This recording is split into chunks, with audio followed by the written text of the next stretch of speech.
minasyaitonir rajim.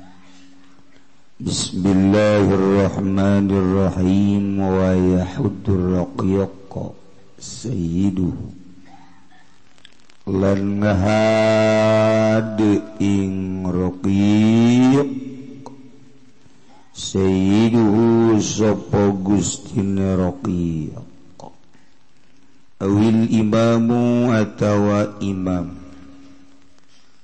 fa in tanaza'a maka lamun naima perbutan ya sayyid lan imam fal asahu al imamu maka utawi qaul asah iku al imamu imam wa naibuhu lan naibe imam bin hurin saking ongkang merdeka wa muba'adin lan kaula muba'ad wa yustahabbu lan den sunahkeun fal asahu al imamu maka utaya qaul asah iku al imamu imam wa anna sayyida yughribuhu lan satuhune gustine iku nundung ya sayyidu ing raqiq wa anal mukataba kahurin lan ing satuhune kaula mukatab iku kaya wong kang merdeka wa anal fasiqa wal kafira wal mukataba yahudduna abidahum lan ing satuhune wong kang fasik lan wong kang kafir lan kaula mukatab iku ngahadi ya fasiq kafir mukatab abidahum ing pirang-pirang abide fasik kafir mukatab wa anna sayyida yu'azziru lan satuhunni gustine iku na'zir ya sayyid wa yasma'ul bayyinata lan ngarung ya sayyid wa yasma'u lan ngarungakeun ya sayyid ala al bayyinata ing saksi bil uqubati kalawan siksa bil uqubati kalawan siksa warajmi lan ranjam bimadarin wa hijaratin mu'tadilatin kalawan cadas lan batu kang sedengan wala yahfib wala yufarulan orana naden kubur opo lirajuli kada wong lanang opo lirajuli kada wong lanang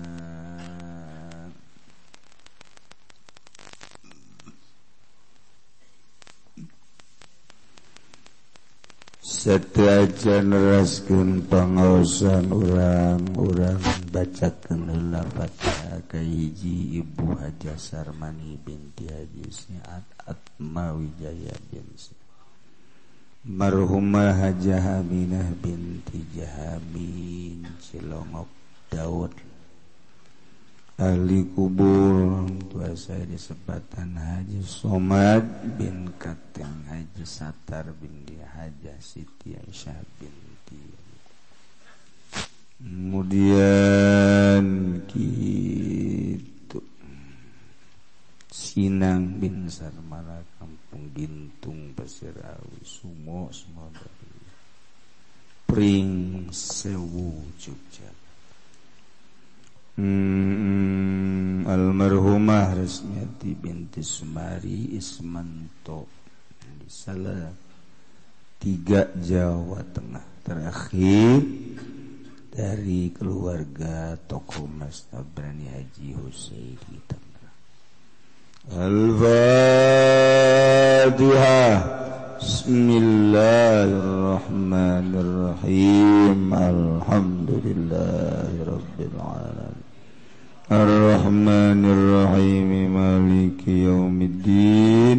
Iyyaka na'budu wa iyyaka nasta'in. Ihdinas siratal mustaqim. Shiratal ladzina an'amta 'alaihim ghairil maghdubi 'alaihim waladdallin. Terakhir hajah al-manah bin Haji Tiing, kemudian almarhum Hajah Sufiah binti Haji Fatihah. Bismillahirrahmanirrahim. Alhamdulillahi rabbil alamin. Arrahmanirrahim. Maliki yaumiddin. Iyyaka na'budu wa iyyaka nasta'in. Ihdinas siratal mustaqim. Siratal ladzina an'amta 'alaihim ghairil maghdubi 'alaihim waladdallin.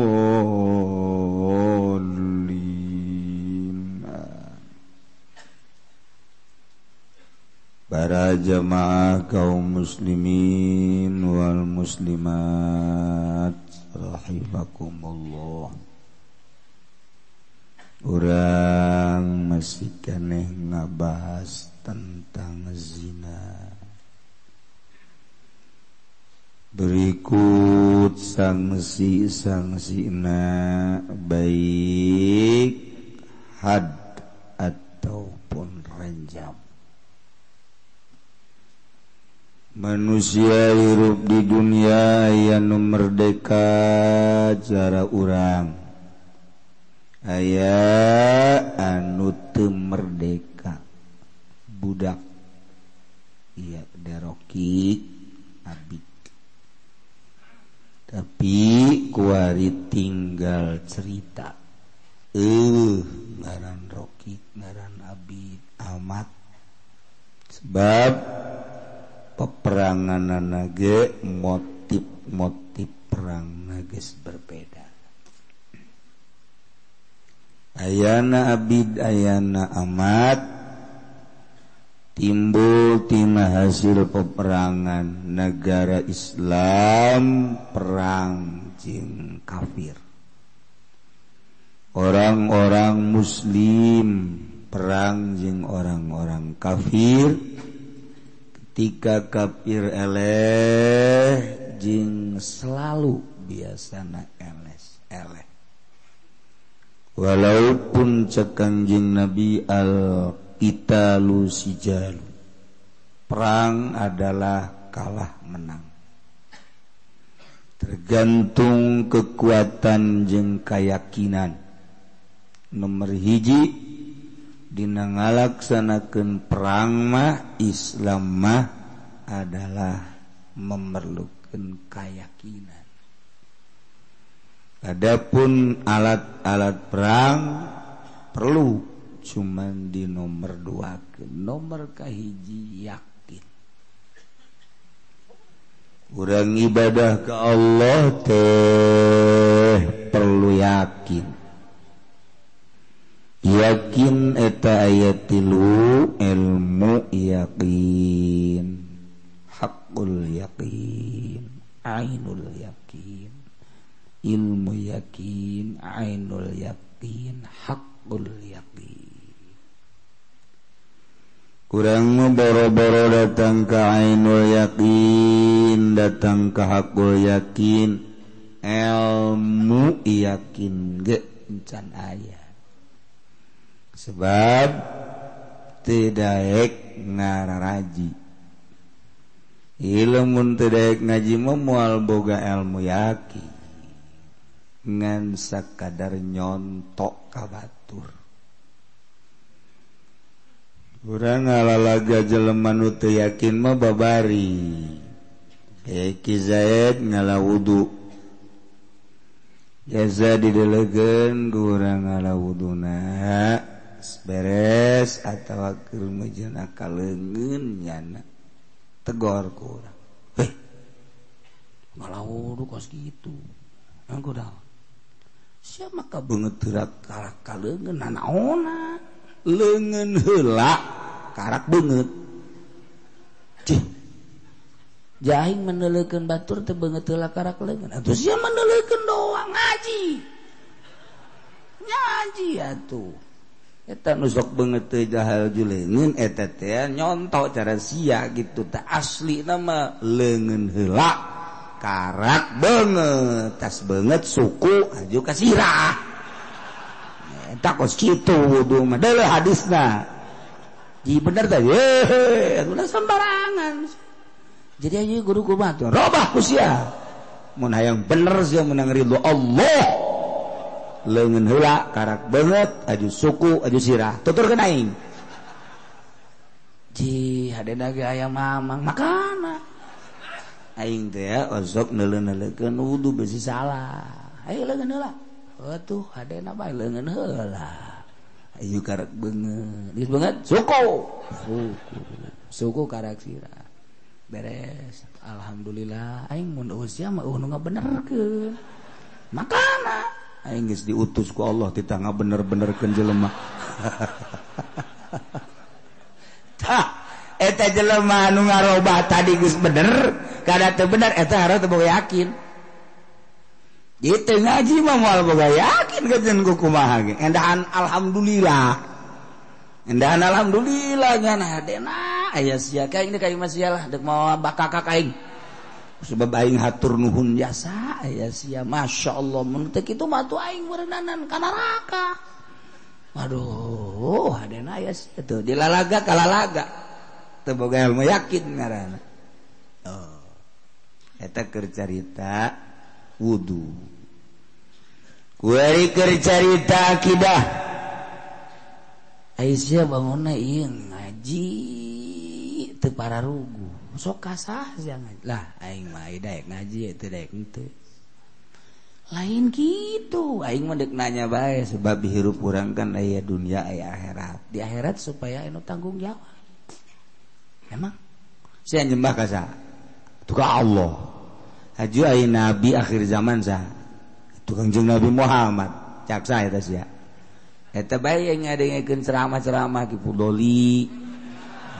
Nurjaya aing sok ngadengekeun we kos kitu tah. Sakapeung Haji Pendi sok ceramah. Teu sia mah ngadengekeun Haji Pendi bolon. Nya mondok di mana? Salah. Gitu. Eta mah kacung ku kumaha ge nya nama meunang ngadenge-denge doang. Teu boga kitab. Aslina Kangjeng Nabi terakhir Asep Sunarya urang Bandung no bener sih tuh aya dina kitabna ge kan teu dibawa bae gue yang kitabna kitab perwayangan ke aing unggal rajabat muludan kiai-kiai teh sok nyetrikeun Nabi akhir zaman teh Kangjeng Nabi Muhammad ngan aing teh nyawa dalilna mah aing mah ngajina jauh. Emang ngajina jauh jasa bari ngadengekeun. Salah eta. Ganti ku sia. Kayak aing mau kitabna kan. Waduh, lamun ngadengekeun kiai-kiai kos kitu atuh sia ka neraka. Sebab eta pan kiai, itu kiai amplop tah mah. Ih, kiai mah asal tas ceramah yang amplop lain kiai juri tah mah. Ulah didengekeun tah kos kitu mah. Ente keke lah urusan kiai jeung lain kiai nama teh urusan nyana urusan amplop jeung lain amplop teh urusan nyana kan ieu peneranganna bahwa kiai teh bahwa nabi akhir zaman teh ya Kangjeng Nabi Muhammad bener salah eta nabi akhir zaman mah Asep Sunarya diteruskan ku Asep Sunandar eta nabi akhir zaman. Terus nanti asyhadu an la ilaha illallah wa asyhadu anna Asep Sunarya Rasulullah. Jore kadengeun mah. Aya. Masyaallah hadena aya sia ibu aing geus kolot aing mah ka Kangjeng Nabi Muhammad bae lain. Eta ieu maca shalawat pan Allahumma sholli ala sayyidina Muhammad ganti usia menang ti kiai bloon tah mah. Kudu kumaha tuh? Atuh Allahumma sholli ala sayyidina Asep Sunarya wa ala ali sayyidina Asep Sunarya.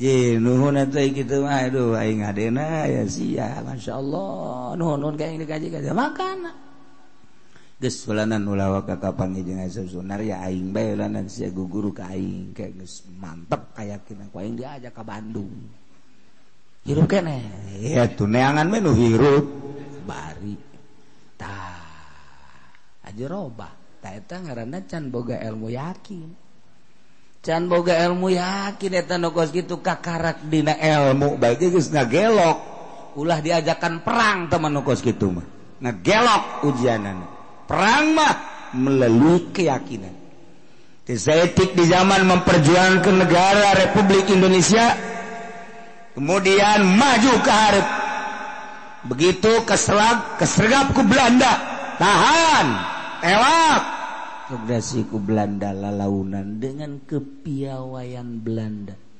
lalaunan ditahanan dibere susu dibere kacang dibere kebutuhan sapoe 2 poe 3 poe kamu harus tahu saya ini adalah untuk membangun negara Indonesia yang selama ini bangsa-bangsa Indonesia tidak punya naluri untuk membangun negara, maka jangan dianggap kami dari Belanda ke sini itu untuk nyerang henteu pararugu.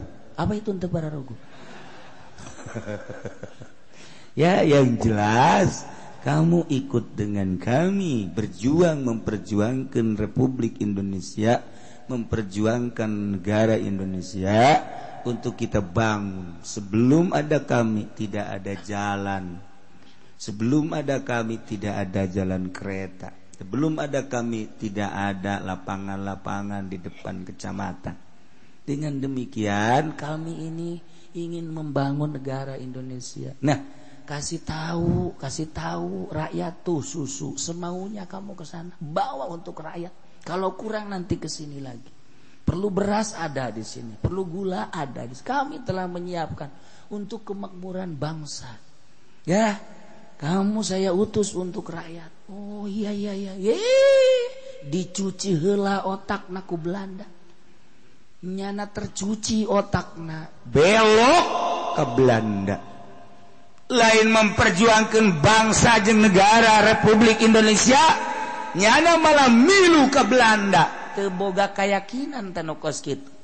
Boro-boro intelek, boro-boro politikus kiai na ge loba nu milu ka Belanda. Eta teu boga keyakinan, tah teu boga keyakinan mah eta ku susu belee. Susu naon ieu? Naon bae pokona mah. Lee. Mandak Jawara Tangerang ka Karawang atuh dibere susu aja lee eta. Beak hektaran. Eta gara-gara susu tah. Pana juga dinya tuh susu naon bae. Tah kan? Teu boga keyakinan mah kos kitu. Cuci otak, robah. Anu mantak lamun teu boga keyakinan ibadah ka Allah. Atuh tereh geus. Tahajud, sholli subatat tahajudi rakaataini. Allahu akbar. Allahu akbar kabira alhamdulillahi katsiran subhanallah. Bismillahirrahmanirrahim. Alhamdulillahirabbil alamin. Gurusak. Naonnya? Iyyaka na'budu wa iyyaka nasta'in. Gurusak. Wah. Deres lamun gugurusakan doang, lamun penampakan di hareup. Ngaju jana make pocong bae bahaya ya kos ge. Waduh. Oke, coba diterusin heula. Ghairil maghdubi alaihim waladdallin. Korose. Dadah. Ka pamajikan anak. Kak, tadi lain keur salat. Sudah paham. Ayo kan kunaon tuh emang kakak. Can tadi kita tahajud gade kayak gokul. Sudah paham. Angon pocong. Eta karena teu boga keyakinan, moal beres tapi boga keyakinan mah Allahu akbar. Gurusak, yes, pira gurusakan. Oke, ilmu maghdubi an gurusak. Geus rada aya muringkak bae. datang tapi ka fil alamin innaka Hamidum Majid. Kurusak. Hai, goblok sia. Aing makhluk Allah, sia makhluk Allah. Aing manusia, sia juri. Aing keur nyembah ka Allah. Allah teh maha kaya, maha kawasa, maha mengetahui, maha ningali. Teh kudu ku aing ku Allah sia dibaleum sia goblok sia. Yes, ini sia, ini salat deui. Awas sia ngaganggu aing lupa sia. Salah ngomongnya na terakhirna. Itu boga yakin karang. Nah, jadi ieu urang ngaji teh hayang tambah-tambah keyakinan. Ilman wa yakinan wa zidna ilman wa yakinan cak Kangjeng Nabi wa zidna ilman wa yakinan walhamdulillahi ala kulli hal wa na'udzubillahi min kulli hali ahli nar. Kangjeng Nabi ngadoa zidna ilman wa yakinan. Sebab melalui yakin teger. Itu saya mau bilang di mana? Kredit. Saya nyawan teu haram. Aing keur ieu mah keur ngaji keur ieu ngadenge haram. Aju. Aing ngadengekeun di kiai-kiai nu kuari di televisi jajaknya nah halal. Siapa yang mengharamkannya? Tidak ada itu. Orang yang mengharamkan itu salah. Aslinya halal. Sebab melalui kredit, lihat. Orang jadi bahagia. Tadinya tidak punya motor. Dengan 500.000 dia punya motor. Tinggal angsurannya sebulan sekali. Itu sekarang mah tidak usah pakai DP. Asal ada KTP saja. Gampang kan? Belum lagi mobil. Jadi kan makmur. Berarti dengan kreditan ini untuk memakmurkan rakyat. Jakarta ku aing mah. Mantak aing tadi nama ilu kanu ngaharamkeun. Ku aing mah aing ilu kanu ngahalalkeun. Tah eta teu boga keyakinan pan. Pingplan jelema kos kitu teh pingplan. Pingplan sia ngajina di saha? Di TV kadang-kadang aing mah ngaji, di radio aing mah ngaji. Sia teu neuleuh ka guruna, teu perlu neuleuh ka guru mah, penting ilmuna. Dicaknya nage geus teu kudu neuleuh. Geus pokona mah asal ilmuna bae. Ku aing kaharti jasa. Kredit haram. Angel kamoga. Angel tah mah cak aing mah mendingan ngredit tah. Eta geus tercuci otakna teu boga keyakinan. Teu boga keyakinan tah jelema nu kos kari teh pingplan tah teh kos kitu. Nya mantak ngajina ge di majelisna di luar bae nu ngredit. Deket tukang sate bae ngajina. Eta teh akibat motorna kreditan. Mobilna kreditan. Cenah kiai sok haju bae. Atuh emang kos kitu kredit. Ieu hayang boga ilmu yakin be mantap non kitab nu dibacana kumaha mimitina ketika aya jelema nganggap Fathul Muin eta adalah sampah nganggap Fathul Wahab eta sampah umur riyad jeung takribat mah lain kitab buatan jelema ka kos kitu mah. Nah ieu urang robah kan set kayak kuna apa iya apa ente apa iya belok jadi BPKS jadi BMD jadi Persib kan bedak urang ngaji teh ya ngadatangkeun keyakinan dicuci otak urang ku para wali-wali Allah. Kitab wali dibaca ku urang didengekeun ku urang kan wali mah ngadoana lain jang sorangan jang kabehan wali mah urang mah ngadoa teh ya Allah ya Rabbi sugikeun abdi Gusti tatangga mah ulah urang ngadoa teh kitu abdi keur saingan dagang karung Gusti abdi bae Gusti order supaya ka abdi seluruh tukang karung mudah-mudahan pararae asa ngadoa sih kos kitu sudah pada ngadoa tuh beres na bagus itu wali malain jadi tumbal ya Allah ya Rabbi saat batur sarare jenya karena kecapean urusan dunia dan lain sebagainya baik kantor ladang pasar dan lain sebagainya. Tapi abdi diberi anugerah ku Gusti hudang tipe-tipe Gusti hasil-hasil kan pamaksudan tetangga-tetangga abdi hasil maksudkeun muslimin wal muslimat, hasil maksudkeun jelema-jelema anu boga kabutuh Gusti. Keun bae abdi mah geus teu butuh dunia, abdi mah geus teu butuh nanaon, abdi mah geus pasrah bae ka Gusti. Ku kapasrahan abdi mah kadahanan abdi mah menon mere tulung duit dan lain sebagainya, abdi mah teu bisa atuh panghasil-hasilkeun maksud ditujukeun Gusti. Abdi boga babaturan ngaranna Juned, eta ge hasilkeun Gusti. Ai kitu mah aja pengen diulah lah sarua. Wah wali nikung mah gos itu mah. Eta mah sarua bae jeung tadi. Henteu wali mah tetep kajeun ka musuh. Gusti si pulan teh ngamusuhan ka abdi tapi eta nya ku nafsuna lain ku jati dirina. Ketika nafsuna teu aya mah atuh jati dirina sarua meureun jeung jelema-jelema lurus. Gusti sanajan eta musuh tetep bae Gusti bere Gusti pituduh jeung muga-muga ku Gusti dibere mahmur kahirupanana ka musuh bae ngadoakeun beres kan ngeunah ka hatena mun teh kapanggih jeung musuhna anu pingplan nya nama tun teh kapanggih jeung anu gregeteun ka nya nama seuri bae mantak moal kalawan wali Allah mah naon capek ngalawanna capek sebabna nya nama teu pernah bendu teu pernah nanaon tetep bae ngadoakeun bae tah eta wali atuh ai kakur jeung urang ngalain wali ngaranna aya jawara teh mah kos kitu mah Gusti ieu order di ayeuna merosot Gusti. Apakah abdi doang apakah kabehan?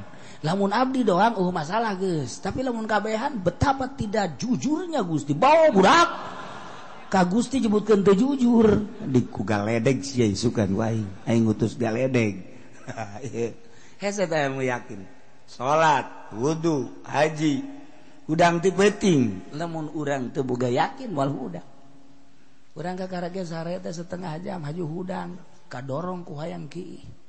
Oh, tas kieu teh deuleu jam 2:30 tadi sare jam 2. Wah, ieu bagus ieu. Paranti wali-wali solihin ulama jam sakieu teh aya kacai. Tapi aing isuk puyang asane. Asal aing isuk puyang gajeun kumaha ge. Nu geus ge aing puyang. Lah moal lah terkena teh mending HSDB engke bae 3:30 ge aya keneh ieu waktu tahajud. Serep deui hek boro-boro tahajud 3:30 subuh ge labas. Udang jam 7. Masya Allah sugan teh 3:30 dia jam 7. Atau pura-pura keluar kos nunggu salat. Tuh biasa. Make sorban. Haji rek kopi. Deuk atuh. Teh bagaimana ka haji ka kudang? Aing teh subuh juga geran sare deui. Ieu teh sorba ge nyangkrek keneh di dieu teh. Jae teh kade ge kukula cek pamajikan. Endek naon teh beja kasihan tuh urusan ibadah urusan aing jeung Allah. Budak. Enggak ada yang telep jasa ngeunaheun. Kade-kade ngeunaheun teh eta ngabohong ku hara eta pahara. Wah, tah deuleu sorban ge nyangkrek keneh pan di dieu. Jadi tas subuh teh langsung brek bae sare. Tah ieu cirina kos kieu. Oh, atuh percaya bae pamajikanana mah. Ngan sering-sering teuing mah pamajikan ge kaget. Masa sih tas subuh cileuh gede amat ka? Aduh. Ieu yakin. Dengan keyakinan urang menuju Allah mantap. Dengan keyakinan perang lillahi kalimatillah mantap.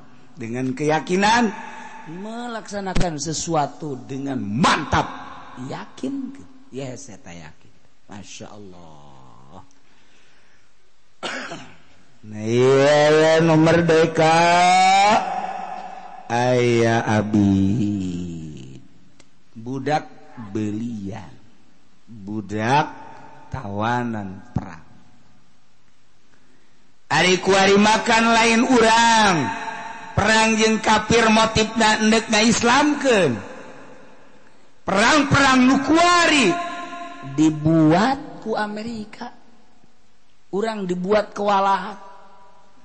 Negara nu subur model Indonesia, Malaysia, setengah kesuburanana Indonesia geus diherong ku Amerika.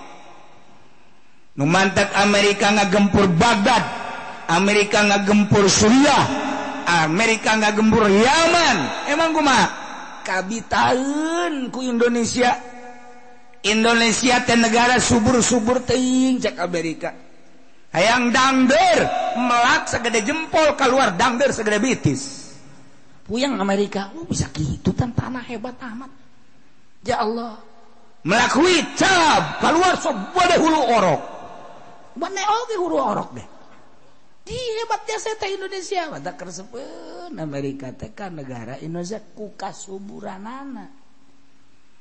Minyak aya di Indonesia, logam aya di Indonesia, mulai emas, perak yang perunggu aya, logam berbagai logam aya. Tanahna betapa subur buah, hayang buah naon. Di Amerika makan di Amerika mah. Neangan balimbing di Amerika moal mangi. Moal mangi calincing moal mangi. Beuh pohara. Iwung neangan iwung di Amerika moal aya. Moal aya iwung. Masyaallah di Arab sakitu hebatna neangan iwung moal aya. Manta gaya orang Arab ke Indonesia aja disuguhan iwung nya nanya. Nya nanya isada naon ieu? Cek urang mah ieu iwung. Iwung teh naon? Iwung teh awi ngora. Didahar kan ku nyana. Beuh nu ngorana bae ieu ngeuna komo nu kolot cek. Budak Arab blon coba. Teu nyahoeun ka iwung. Ke sia neangan iwung nu kolot, leg-leg ku sia. Masya Allah, Masya Allah, Masya Allah. Nah, ieu kan kumahmurna jadi rongan. Maka Amerika ka urang teh hayang. Ieu teh hasil bumi Indonesia ku subur-subur hayang. Carana kumaha hese. Aya ge Freeport punyana, tapi kan babagi jeung Indonesia mah teu babagi atuh babagi. Ngan hanya orang-orang tertentu lah nu kabagianana rakyat mah teu nyaona. Bila perlu ditutup urang nyaho Freeport teh ka dieuna. Zaman Soeharto mah teu nyaona naon urang. Kabelah dieuna bae barang dibuka. Sabaraha tempat eta teh encan minyak. Encan besi dan lain sebagainya ka uyah-uyah. Kunyana di drop. Diproduksi balikin di ke Indonesia orang hanya jadi konsumen padahal pemilik asli. Nah lantaran di urang subur teu memikirkeun naon sebab dahar teh hese aya beas dahar eueuh beas badur ge aya badur suweg aya geus babari boborosan aya di urang je gampang jasa di urang mah. Beas orang ngadahar ka timus be 10 sagede kieu. Ujianna mantep jasa geus. Jadi urang mah subur. Di Amerika kan teu bisa. Ngan bisa nanyeun senjata. Negara bisa makmur ngabangun teh hasil jual beli senjata. Negara bisa maju teh hasil jual beli senjata. Nu mantaknya mah hayang minterkeun rakyatna bangsana. Sebab teu boga asep nya teh hasil bumi. Bisa mantap setelah ieu senjata geus ambalaya jutaan. Nang hasil produksi jana kan can bisa lamun teu dijual. Sedengkeun senjata mah kan habisan laku teh mun perang. Mantak nyieun lah nyana cara peperangan tep. Kumaha ieu merangan Irak, kumaha ieu merangan Iran, kumaha ieu merangan Yaman, kumaha ieu Suriah. Tanya nama lain naon endek gak jual senjata jang negarana. Ye, mantak di Indonesia mah teu pernah memikirkan senjata sebab dahar teu diurus ku negara. Urang dahar emang nang urusan bupati, gubernur lain, nang urusan camat lain. Andai kata pemerintah dahar bae urang. Dia tuh dahar bae. Misalnya presiden, gubernur, menteri, atau emang tilok dibere ku jana. Atau tidak urang dahar bae ge urang mah dahar teh neangan sorangan. Dahar kajen ku kumaha kitu. Ye lain ti bupati, ti camat, ti gubernur lain. Eta mah nyana mah ngan sakur naon kitu ngaranna urus jang beuteung jana keneh. Ya lain jang urang. Mana rakyat anu diberean beas aya lain derek pilkada. Tah beas haram tah mah kos kitu mah. Sia lamun engke ngadahar beas ti pilkada, pilgub, pilpres. Sehat awak sia jadi kering ujianan. Loba kiai cak kamari mah cenah sehat barang ayeuna. kamari dahar biasa bae sugan jang melina paranti melina ya duit nanti mana eta doang cenah dibere ku Pak Bupati aja diberikan kabeh racun sia teh jaho duit eta duit racun Kiai Bolon sia racun mantap kudu dibersihan deui bawa ka tukang sordel nu panas seuneuna modar di dinya bisa bersihan steril ye loba jasa anu kiai aduh cenah kamari mah semangat kula ngaji masyaallah alhamdulillah sanajan aya 100-200an ge mingguan semangat kula asa ibadah ka dieuna cenah aku sangeut geus aya kiai aya naon sugandareun meureun kiai jadahar biasa bae kula mah inuman teu cara batur cenah bubuahan kitu keneh sugan kurang sare mah weuy sare malah tambah kuari mah tadina 8 jam jadi 12 baru ambo parah mah teh keceguan ti mana sugan duit-duitna menang pernah dibere ku lurah lurah teu rok bere duit sugan atuh camat sarua tuh wau acan kudu mah aman tinu kos kitu mah sugan bupati henteu sugan atuh wah ti gubernur di mana hore nanti presiden tuh wow ke presiden mana bisa sugan aya kirimanana waktu ke pilpres teh lamun ngiriman aya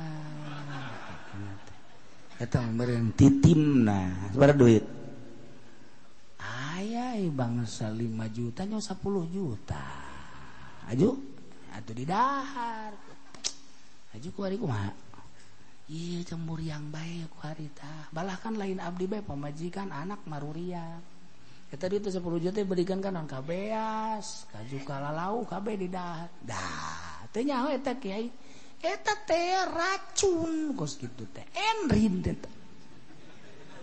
emrin eta nu mantap kiai hadana ge hirup keneh hadana ge mun rada 20 juta bae ya asal diimpus kiai emang yeay teu nyahoeun hiji duit pamarentah mun didahar ku urang minimal moal khusyuk nomor kedua semangat ibadah delekeun pamarentah aya semangat ibadah ngaji eueuh delekeun mana aya nu semangat camat bupati gubernur kana ngaji eueuh cenah itu di pendopo mah ngaji lain ngaji tah mah ngarekrut untuk membesarkan dirina jangan ngaji mah lain kos kitu duit rakyat dileg-leg getih eta mun dipencet keluar getih di dia di dahar ku kiai wah mabok kiai mabok getih ini ulah sembarangan eta teu boga keyakinan kiai nu kos gara itu kuduna kumaha bere misalna ayeuna ku gubernur tah anti saya mah jangan tambah lagi atuh berapa itu 30 juta tidak saya mah enggak haram bere 50 juta tambahnya berapa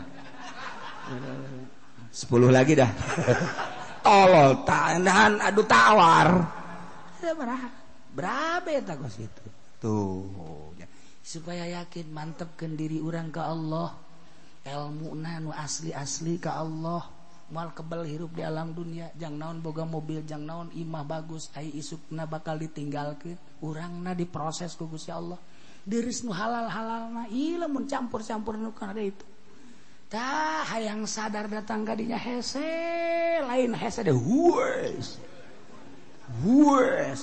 enak sekali tah ieu urang keur ngaji neangan ilmu yakin naik jadi ainul yakin naik jadi hakul yakin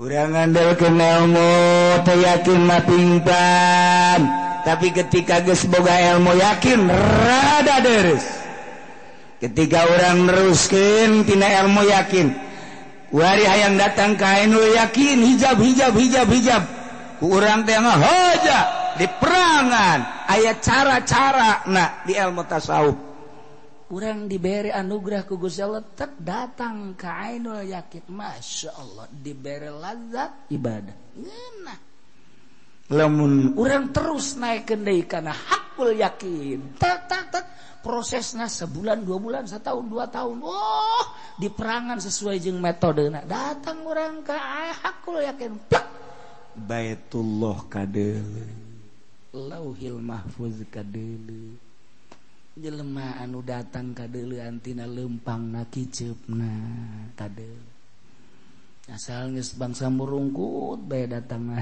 teu boga duit kajen bener bae Kiai cenah kula mah ka dieu ge ledek naon tuh. Lamun aya mah atuh kula nek nginjem duit teu jauh ti sangkaan. Tadi ge geus kadeuleu moyong kod. Moyong kod. Lamun kadeuleu jekrem lain deui. Wah ieu boga duit. Waalaikumsalam. Waalaikumsalam. Oh alhamdulillah. Enak teh ya. Alhamdulillah kula ngajual tanah. Alhamdulillah menang 5 miliar. Ieu jang Kiai 5.000. Alhamdulillah. Inggris aing ngadengin ge. Sakitu ge alhamdulillah masih ingetin kene. Tatangga mah teu dibarere ku kula cenah. Sia. Anggap kotok bae ku sia tanaga mah.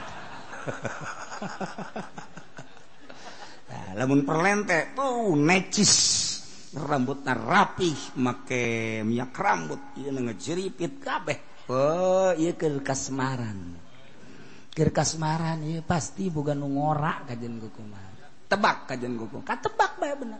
Obrol di mana ieu? Naon dagang anu atau di pemerintah.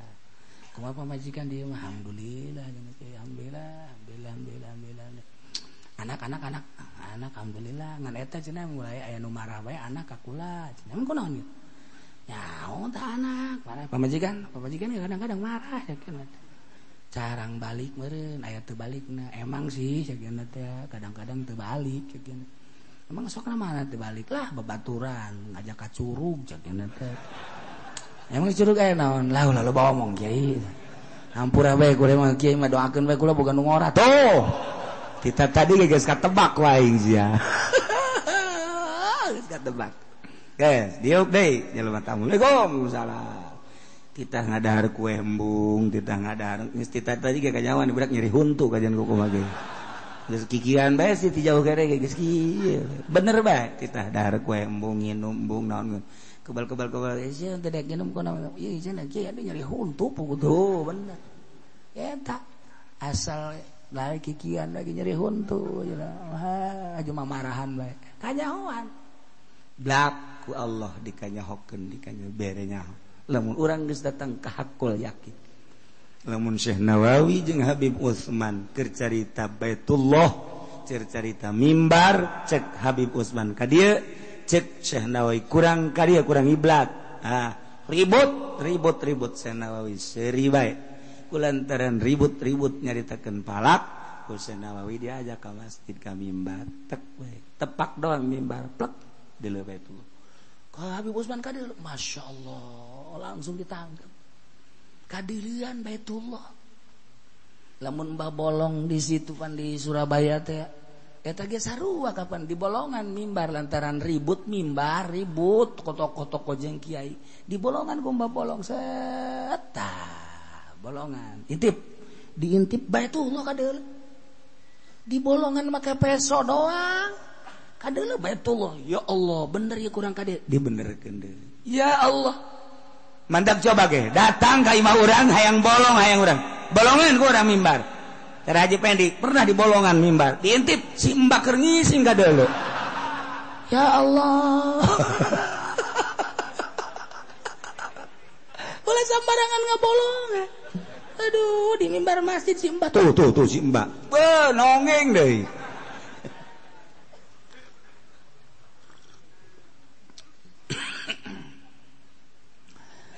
ayo mantak ieu ngaji teh ya mantak dibawa ka dinya eueuh ieu pilalakonanana eueuh mantak sakadar jadi koleksi doang mana Rokik eueuh Abid eueuh Amat eueuh hukumna masih aya andai kata aya teu kudu neangan hadis-hadis teu kudu neangan kitab lain aya kumaha emang aya Rokik zina iya ni Abid iya setelah diintegrasi jelas bahwa rokik tersebut zina anu ngalaksanakeun had saha wa yahuddur raqiya sayyiduhu ngalaksanakeun had ka seorang hamba anu zina sayyiduhu gustina teh nu boga atawa awil imam negara. Nah kumaha lamun pacekcok antara sayyid jeung imam, cek sebagian sayyid bae, cek sebagian imam bae, imam negara, cek sebagian sayyid bae, cek sebagian imam bae, ieu nu mana ieu anu kudu ngalaksanakeun fa in tanaza'a andai kata pacekcok antara sayyid jeung imam fal asahhu al imamu nurutkeun ceuk kaul asah nu ngalaksanakeun had adalah imam. Masya Allah. Wa anna sayyida yughribu sayyid ngan sakadar ngalaksanakeun tagrib miceun 2 marhalah atawa leuwih nu kira-kira nyana teu bisa balik deui pembiayaan tanggung ku sayyidna. Andai kata sayyid aya lapor ke negara aya baitul mal, ya Allah geus diatur di mana nyokotna bahwa nu kudu ngahad adalah sayyid aqimul hudud ala ma malakat aymanukum laksanakeun hadad atas jelema anu dimiliki ku sayyidna. Masya Allah aya hukumna walaupun ieu geus teu aya pelaksanaan.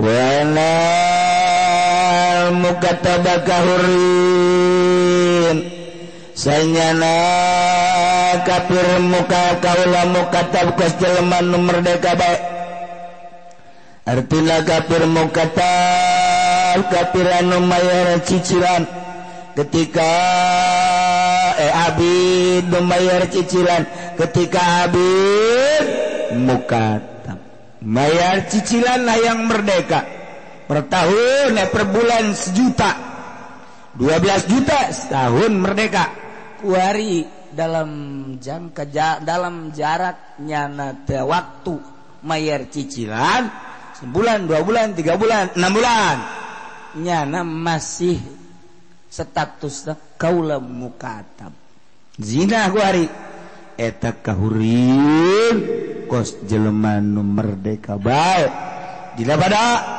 dilaksanakeun hadna sakumaha jelema anu merdeka bae. Kumaha jelema merdeka teu bisa dilaksanakeun ku sasaha kecuali ku imam. Kos kuari di negara orang merdeka kan jelema. Zaid di Cikupa zina setelah bener-bener zina teu meunang urang ngalaksanakeun tindakan tina sanksi-sanksi zina walaupun urang sebagai kiai walaupun urang sebagai ustad sebagai tokoh masyarakat ngalaksanakeun had kaki Zaid anu ngalaksanakeun zina teu bisa sewenang-wenang tidak bisa menghukumi sendiri tetap bae pasrahkeun ka lurah laporkeun ka kecamatan di kecamatan urusan hukum laporlah ka polsek bawa ke kejaksaan interogasi setelah jelas bawanya zina maka imamlah nu ngalaksanakeun hadna lain rakyat teu meunang ngalaksanakeun sebab lain imam nantak milih imam teu meunang awewe la yuflihal qaum moal sama sekali bahagia kaum walau amruhum anu masrahkeun urusan anak ka awewe moal bahagia kajen kumaha mun urang milih bupati awewe moal bahagia milih gubernur awewe moal bahagia milih presiden awewe moal bahagia Urang di presidenan ku Megawati kamari adem-adem baik, tapi aset negara sabaraha nu coplok. Urang ieu ku ari mah tina informasi bae, tina informasi anu tadina milik bangsa. Gede aset negara tina informasi HP. Ji ku ari mah sabaraha juta manusia anu ngalaksanakeun HP. Anu boga HP ti mimiti orok boga HP. Meme lahir geus simpang meulikeun HP ku indungna. Abe lahir ka dunia teu kudu meuli deui bloon. Kabeh boga SD baroga HP, SMP baroga HP, SMA kuliah, masyarakat pedagang, kiai, kipu doli bae 5 HP-na. Beuh, pahara jasa. Eta kan lain lalagan. HP. Sakali mencet sabar duit, sakali mencet sabar duit, sakali mencet sabar duit. Jual aset Indosat ka batur anu untung triliunan rupiah. Dibual bahagia negara nu kuduna urang menikmati hasilna. Ternyata dibuang ke batur. Iya salah sahiji, encan pulau, encan anu perusahaan bahagia beki ka dieu beki kieu. Ye, parangsana. Eta kakarak. Geus kudu dicaritakeun kabeh, urang namun caritakeun kabeh murikak bulu.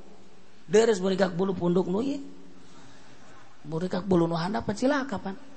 Teu, ieu awewe. Ih, Bupati Pandeglang cewek. Bupati Tangsel cewek. Mantak di Tangerang mah usahakeun emang eueuh lalaki gitu. Gubernur emang eueuh lalaki mantak naon sih nu bisa ngabangun. Ulah hese-hese. Nah, ngan anu doraka jasa mah eta bangsa kieu nu kos sadar itu. Nu karitu. Anu geus diumrohkeun, dihajikeun, di mobilan. Nah iya. Ngomong lagi di Pandeglang, tuh menang ke imam sholat, dak, imam negara mah tuh boleh-boleh saja. Eta Kiai Pandeglang, ngomong nak kos itu, tuh menang sholat, dak, imam sholat, awewe mah, darurat mah meureun imam sholat ge menang, tolol, taya, masya Allah, ulah, ya Kangjeng Nabi nyaritakeun la yuflihal qaum, moal sama sekali. Cek tukang ngaji malan huruf napi nasab istiqbal. Mandak lan mah ora pisan-pisan. Makena beja lam yadrib ora neunggel ya Zaid. La yadrib ora pisan-pisan mukul ya Zaid. Beda make pisan-pisan. Artinya pisan-pisan teh sama sekali teu neunggel. Sama sekali moal bahagia. Sebab awewe mah jang melengkapi negara bangsa supaya boga turunan nyana dipungsikeun jang naon jang ibu rumah tangga ngurusan imah tangga ngurusan anak sekali-sekali membantu suami masalah cara Kangjeng Nabi boga pemajikan Siti Khadijah Masya Allah Kangjeng Nabi ti jauh geus dipapageun dibere hayang nginum ditanya nginum naon ketika Kangjeng Nabi rada nyeri di pencetan ku Siti Khadijah Masya Allah katingali Kangjeng Nabi terda murem ditanya aya naon sih Gusti Rasul boga problem naon sih boga problem teh ieu kafir gitu ulah sieun besideuk perang harta beakeun pake berjuang paneta ngeunaheun jasa kana hate Kangjeng Nabi Masya Allah lamun penting ku Siti Khadijah dikekepan. Ya Allah, urang teu wau ge jeung Siti Khadijah pasti indah jasa. Ya Allah, ya Rabbi diusapan ku Siti Khadijah teh. Mun kira-kira tiris, aju diselimutan. Kira-kira panas, dibuka. Kumaha ngeunahna salaki? Beuh, mun aya pamajikan kos kitu ulah dikamamanakeun. Ulah dikamamanakeun. Ataya awewe nu kos kitu geus antepkeun bae pake jimat ku urang. Hese jasa pan, boh. Orang mah kadeleuleuh murem ka kunaon murem sok murem ka ulah murem ka lain gitu ya aduh asana ieu dagang keur rada mundur wah udah bingung ka jualan bae belikeun ka emas habek kos nu bener pan teg we kana hate kiamat sugro asana ieu beda majikan urang ieu kakak rada haus hayang nginum kos teu boga cokor bae lempang sorangan ngaji bae ngaji tasawuf cai bae hayang dicokotkeun lain tasawuf nu kos kitu mah Firaun urang ngomong sakali nya nyorok cok bae ulah dipiara babajikan gua situ mah ulah atau candung gua situ kayak nyaho diri nyana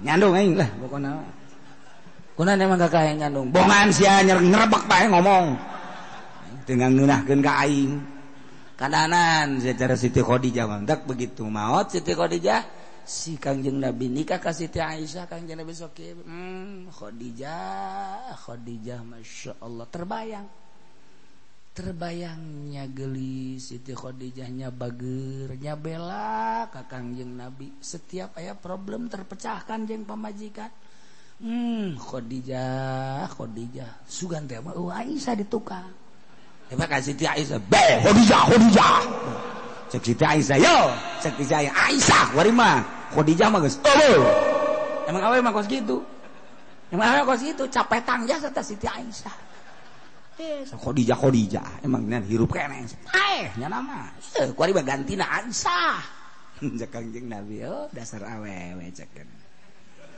ya sudah ngomong-ngomong Khadijah Aisyah habak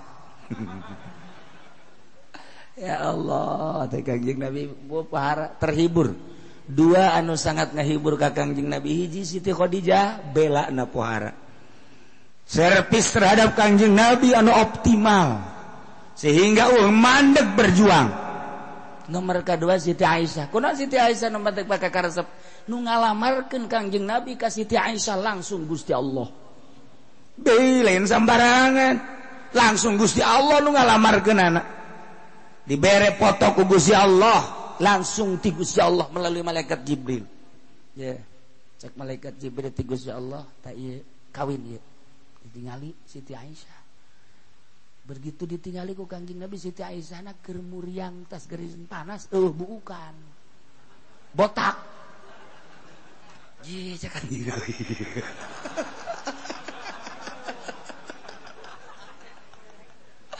aduh Kangjeng Nabi tanya biasa Aisyah nanya atuh budak leutik keneh kan umur 7 tahun keneh bebeja ka bapakna wah enak Muhammad nanya kula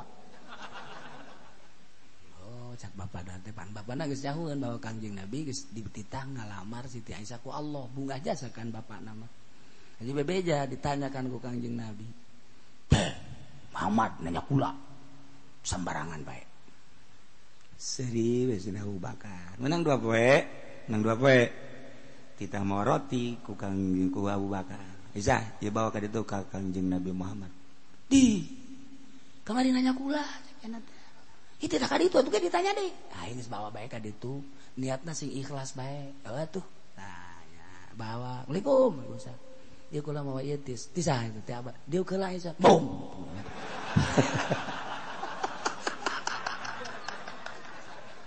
udah kene kan langsung dilamar ku Kangjeng Nabi jatitah ku Gusti Allah eta teh kakarak umur 7 tahun henteu disarean kan ku Kangjeng Nabi kakarak titah dilamar doang ku Gusti Allah ditikah ku Kangjeng Nabi geus nungguan 8 sampai 9 tahun kakarak 9 tahun geus aya bogoh kakarak ku Kangjeng Nabi ditunan garang-garana ngahiji jeung Siti Aisyah capetangna paingan cek Gusti Allah titah ditika ya Aisyah naon anu kaluar disungut Kangjeng Nabi katalar langsung hadis-hadis naon bae katalar langsung ku Siti Aisyah Masya Allah bae nu kaluar ti Kangjeng Nabi teu katalar gede Kangjeng Nabi ge otak bisa kos itu mantak jana mah asalaena naon bae ka sahabat golan Nabi sallallahu alaihi wasallam gola Rasulullah anu